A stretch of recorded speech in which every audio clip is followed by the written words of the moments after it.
zippity boo bop, it's a fucking filler episode. Hey, yo, it's me, Ethan.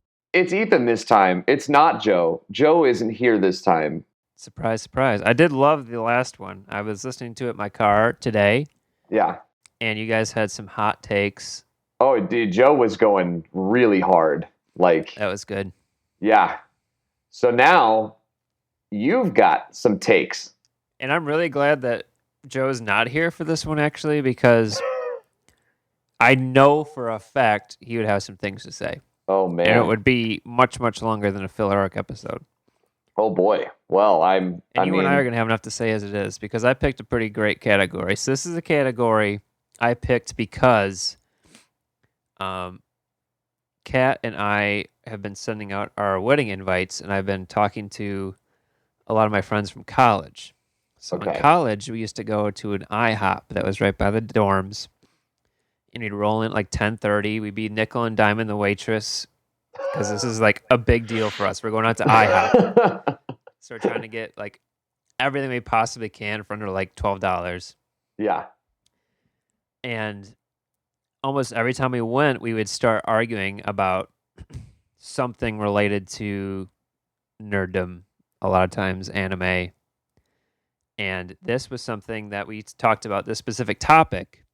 And the reason I had like kind of dragged my heels getting into this, because I wanted to make sure it was perfect. This specific topic is something we used to argue about a lot, because the hot thing when I was in college there in UW-Madison was this website where you could rate your professor. And I'm forgetting what it was called, but it was all about like, here's how my professor did, here's what I like about them, here's why their class isn't that strong, whatever. Right. So one of the topics that I remember very specifically at this IHOP was our favorite senseis in anime. There's a lot. And there is a long list. So this is an updated list. There's some of these, actually probably most of these, that weren't even around at that time. Oh, shit. Or I at least wasn't aware of. So there's definitely some more recent bias. There's not a whole lot of nostalgia in here. There is some to some degree. Which is a very intense antithesis to, it seems like, anything that Joe considers to be like peak. Nostalgia is huge for him. Yeah, it's huge. Like incredibly huge. That and Samurai Pizza Cats for some reason. But that's besides the point. I'm more of the new hotness. The new hotness. Like, yeah. I love that these new senseis are get in, get out. You know, they don't even show the training montage anymore. They're just like, here are my results. Right. And that's actually very topical with my number 5 pick here at the bottom of the list. Top 5 senseis. Here we go. Oh yeah, here we go. Number 5.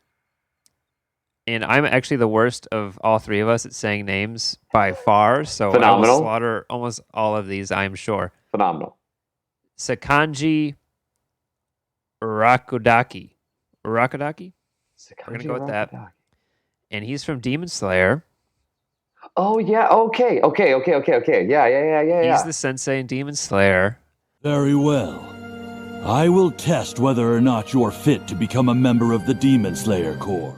And I think that because this anime in particular... Sorry, there's someone in a VW bug just like rolling by.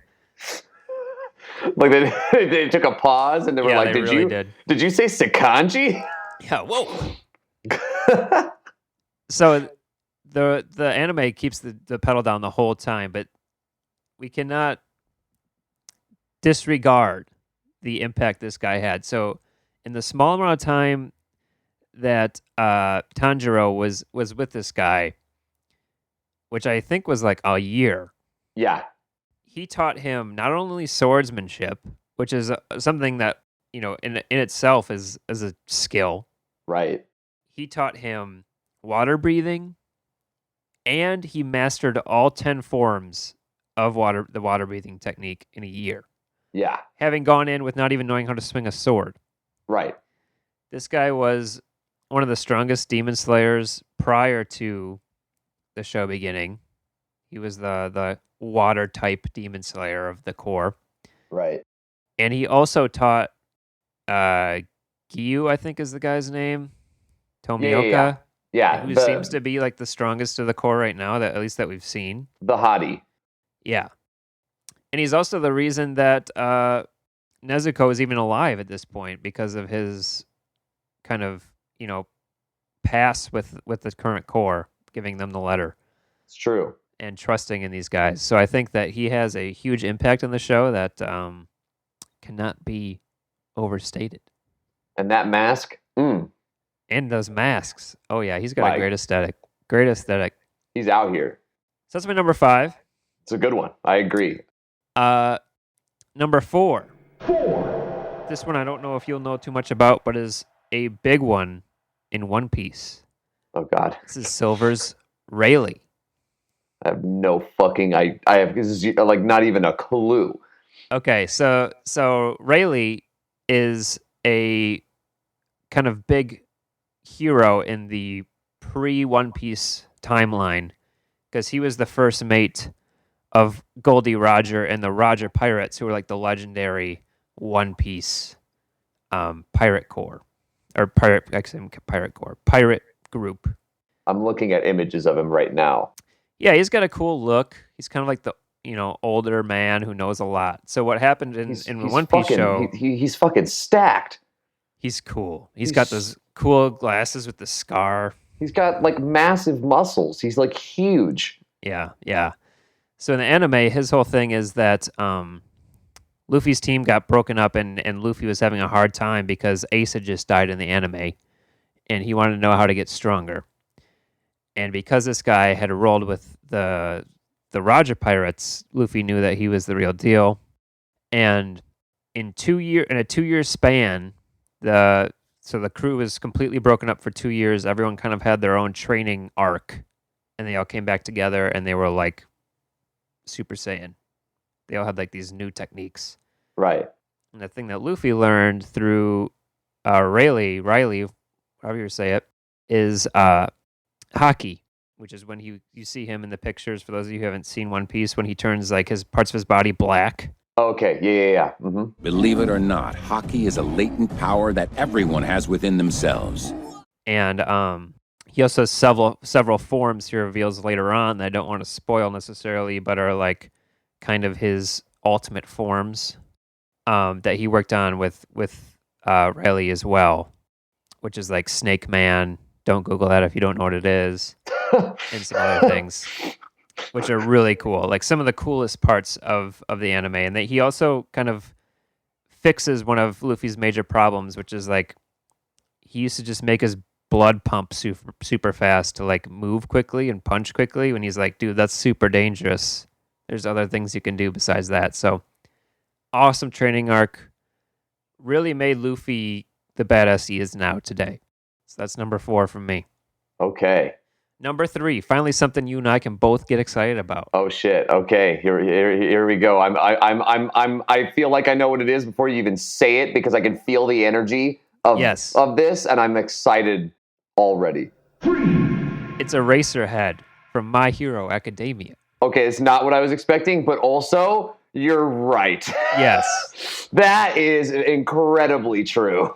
I love Eraserhead. I know that a lot of people might say All Might is kind of like the best sensei.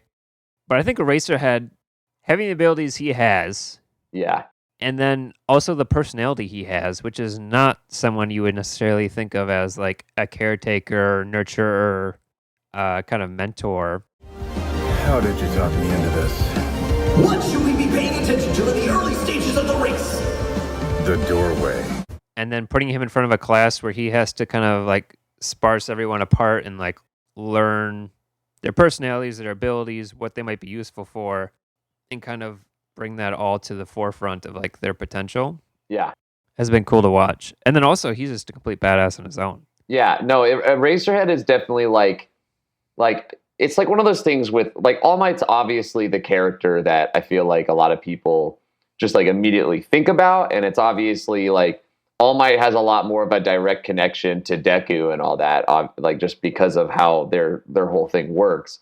But really, like overall, like Eraserhead is like the guy that runs the class, like the whole class, right. And And I love the fact that Eraserhead is one of those really cool superheroes where his power doesn't mean that he can fight good. It just means he can stop other people's powers. So he had to become a badass on top of being able to stop people's powers.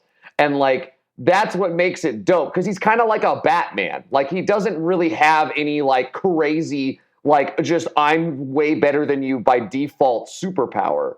Right, Like, and somehow at the same time be fighting someone with superpowers, or multiple people even when shit hits the fan for real, and be completely calm and like be able to make the decisions on like, no, those kids can handle their own. I'm gonna go save these guys over here, and then we'll kind of do this like circuit. And he always has things like, even when he's getting his face literally smashed into bricks, somewhat under control. Right. No, and somehow does all of that while not blinking as he's trying to stop someone from having powers. Like, I love that character so much. He's incredible. He's really, really fun. I'm a huge fan. I can't wait to get into the new season of My Hero when it's a little bit deeper down the road. Yeah. No, me either. Okay, so going to number 2. This is also something that I'm glad you're here for, because it's something that you would have just recently seen. Okay, maybe this is the thing I was thinking. This is Biscuit Kruger. Biscuit from Kruger. Hunter x Hunter. Oh, Biscuit. Okay. Biscuit, okay. also known as Bisky. She's incredible. Show me Ren. All right, now you are to maintain that for 3 hours. She is so cool, and she's also a lot like some of the other people in this list. The reason that the hero is as good as he is, to any degree. Yeah, no, She came into the show with the classic kind of, I'm the smart, conniving one, and turns out to actually be not just that, but also like completely off the scales on strength. Yeah, she's kind of busted. She's the full package. And I love the whole thing about how like she like goes out of her way to keep her like cutesy form, but that's not how she actually looks. Right. Her true form is just like buffed out of her mind to the point where she's like just completely insecure about it. Yeah. So she's not even fighting at her full power for the majority of the show. Yeah. We also find out that she's the mentor of the mentor character in the show up until that point, which is Wing.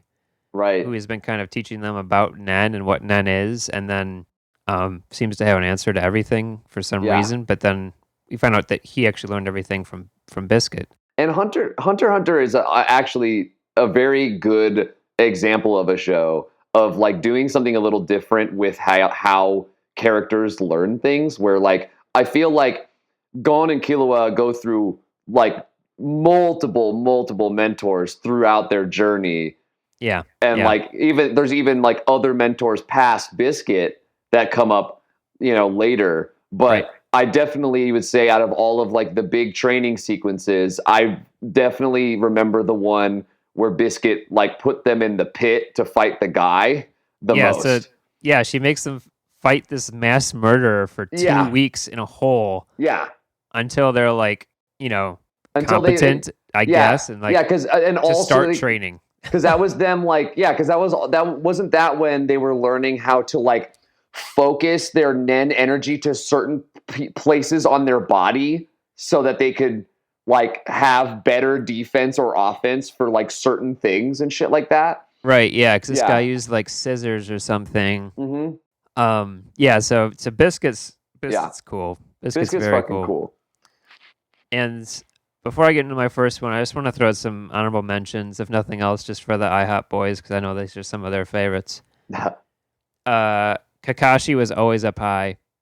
Yeah, of course. There's so many mentors of Naruto. I mean, there's Jiraiya. There's Tsunade. There's a lot of really good ones. Tsunade might actually be my favorite, just for that arc with Sakura and seeing where she kind of lands in Shippuden. I'd be remiss if I didn't mention the head coach of Karasuna in Haiku, for the volleyball team. Okay. So I've been watching Haikyuu. This has been the show I've been watching now, and I finally got to there where he finally like joins in, and I've only gotten to see him for one match so far, which was the practice match against their rivals, like really, really early on. But I like him. He's fucking good. He is cool. And I think that he's another one where they like make him kind of see the potential in the characters to some degree. Yes. In a similar lens to like kind of where we're seeing them. But yeah, he's just a very cool character. Yeah. But also not top 5 material, but worth mentioning. Fair enough. So my number 1, probably semi-predictable, but come on, he earned the spot. It's Master Roshi. Yes. From Dragon Ball. I want to like make sure we hit that. Not the good Z, old not Herbie Super. Hermit himself. Yep, it's the Turtle Hermit Master Roshi. So I want to just, because we're not too far into the episode here, I want to run you through, because I don't know if you've actually seen Dragon Ball. I don't think you have. I've seen nothing. So I'm going to run you through. This might take just a minute. Maybe Joe, when he edits this, can put in some Dragon Ball like smooth tunes in the back. Something behind me. So I'm going to run you through the daily Turtle Hermit training regimen. Oh, okay. All right. It starts at 4:30 a.m. I hate bright that. and early. Oh, no. And the goal is to deliver all the milk to the island nearby the Kame house. Okay? Okay. The island houses roughly 300 people, and it seems in the show to just kind of, I don't know. You're supposed to know somehow that all 300 people drink milk. It seems to be what's implied here. I mean, what else would they be doing? So it starts at 4:30. All the milk has to be delivered before breakfast time around the entire island. So that requires walking while carrying the boxes. So that helps with your strength. Literally trekking across lakes to test your stamina. You got to climb up mountains to test your endurance. You're running across T-Rex infested fields to test your speed. And then you're also walking across single log bridges to test your balance. Wow. And once that's delivered, it's time for mid-morning training. Mid-morning training involves the students tasked with helping farmers plant crops by plowing the field.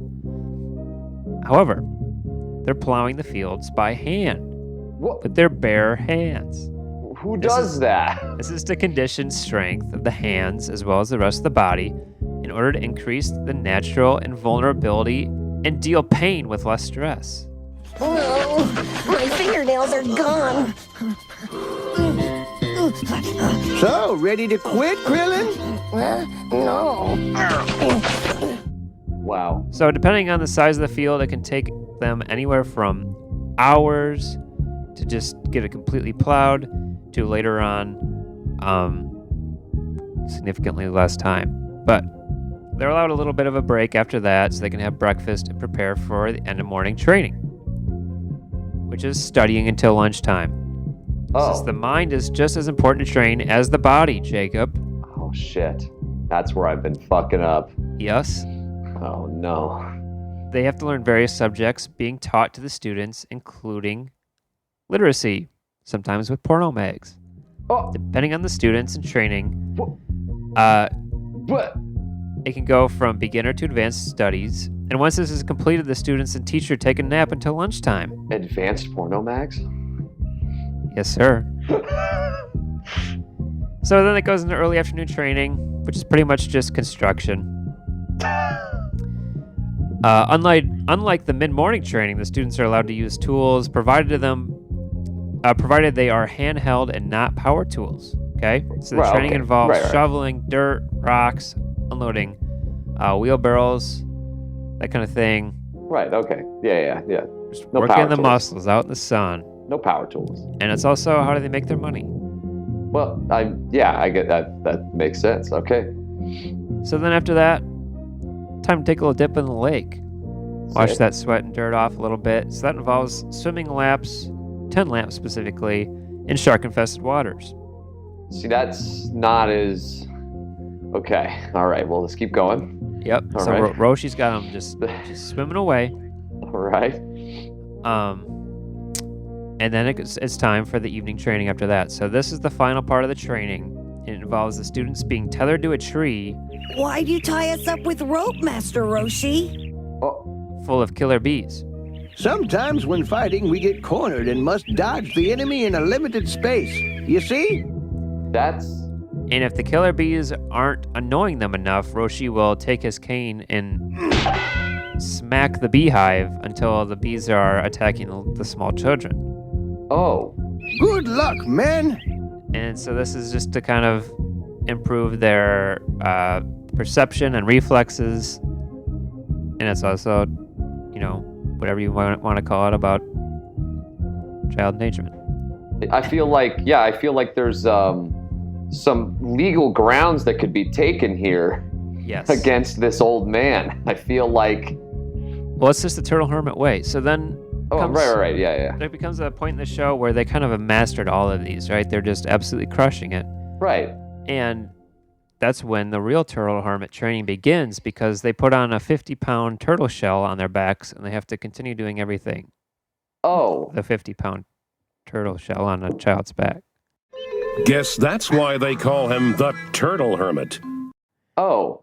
When the child probably weighs 50 pounds. Right. Right. So that right. is Dragon Ball's training regimen. Feel free to try it at home.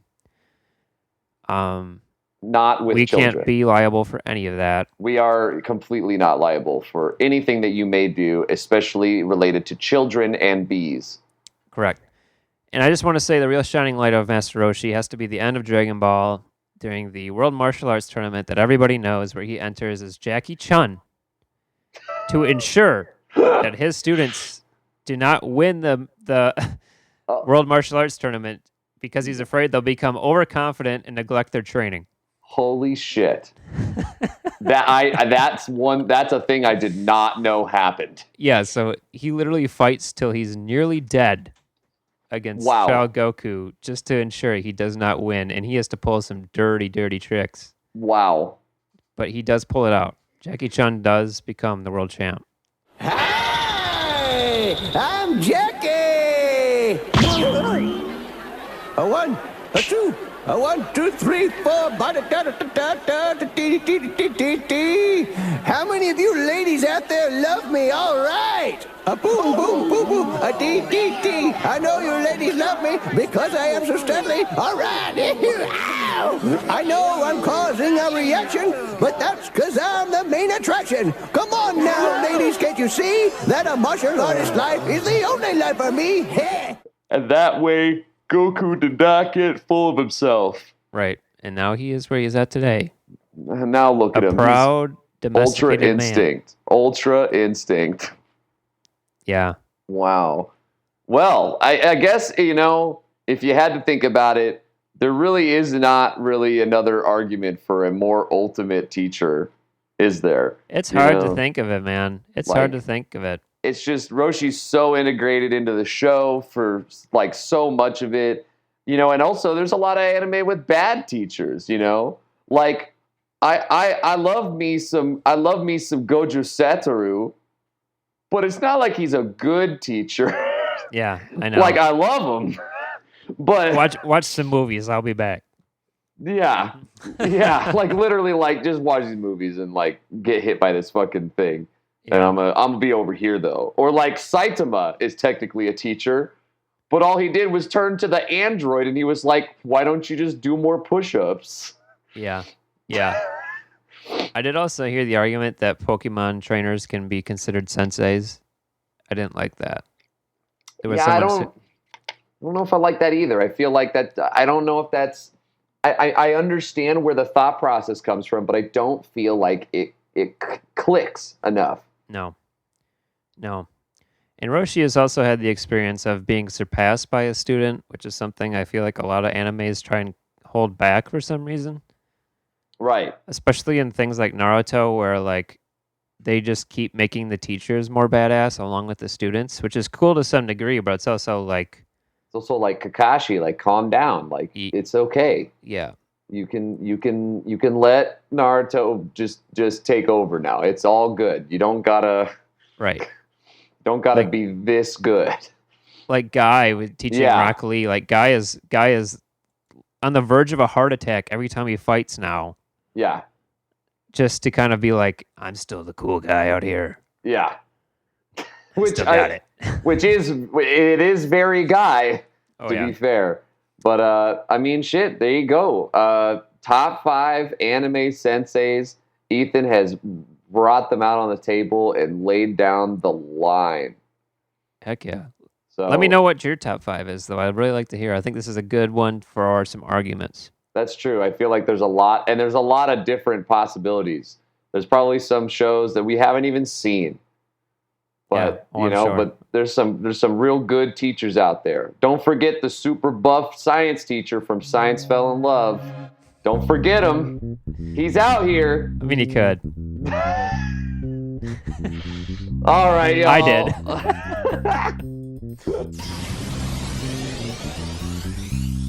So, if you want to keep up with the Devilfruit Gang and all of our going abouts, head on over to Instagram. Give us a follow over at Devilfruit Core. That is CORP. And we are also brand new to TikTok. We got some fun stuff up on there if you want to go follow us over there. And if that's too much, just head on over to the Devilfruit Podcast website. That's www.devilfruitpodcast.com. And you can find links to everything there. Links to our social media, links to other places to listen to the podcast. You can find our chart of all of our past rankings of animes that we've watched. You can find a link to send us an email directly to us. Get in touch with us. Let us know what you think of the show. Do you like it? Do you love it? Do you have your own suggestion for a top 5 anime-related topic list that you want one of the hosts to conquer? Whatever the message, we'd love to hear from you. Hell yeah. Thanks for listening. See ya. See you next time. God damn.